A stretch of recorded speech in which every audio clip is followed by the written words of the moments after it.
أعوذ بالله من الشيطان الرجيم. بسم الله الرحمن الرحيم.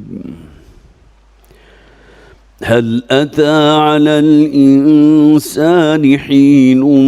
من الدهر لم يكن شيئا مذكورا إنا خلقنا الإنسان من نطفة أمشاج نبتليه فجعلناه سميعا بصيرا إنا هديناه السبيل إما شاكرا وإما كفورا إنا أعتدنا للكافرين سلاسل وأغلالا وسعيرا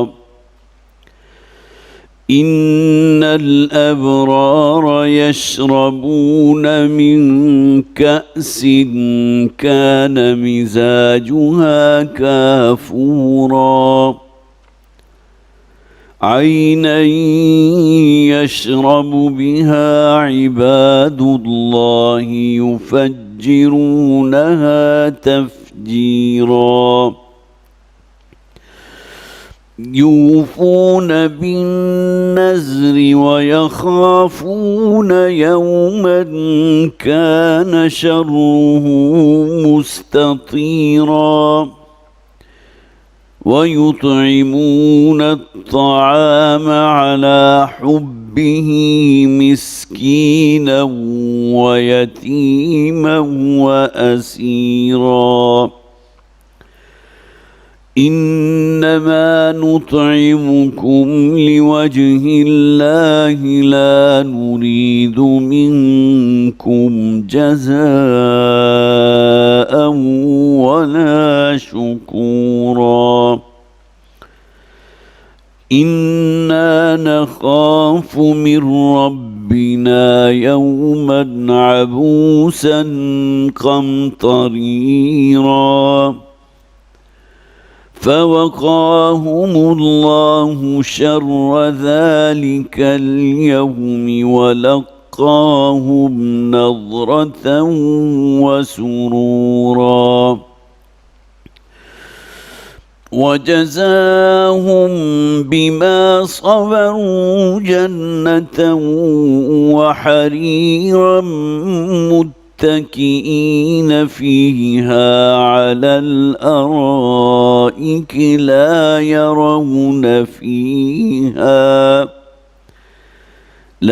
يرون فيها شمسا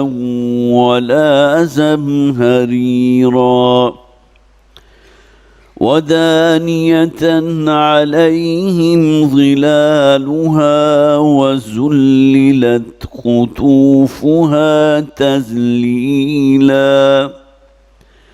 ويطاف عليهم بآنية من فضة وأكواب كانت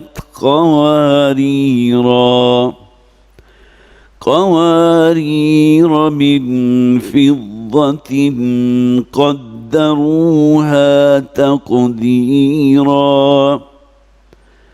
ويسقون فيها كأسا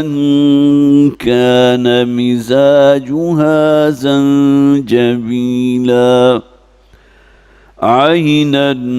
فيها تسمى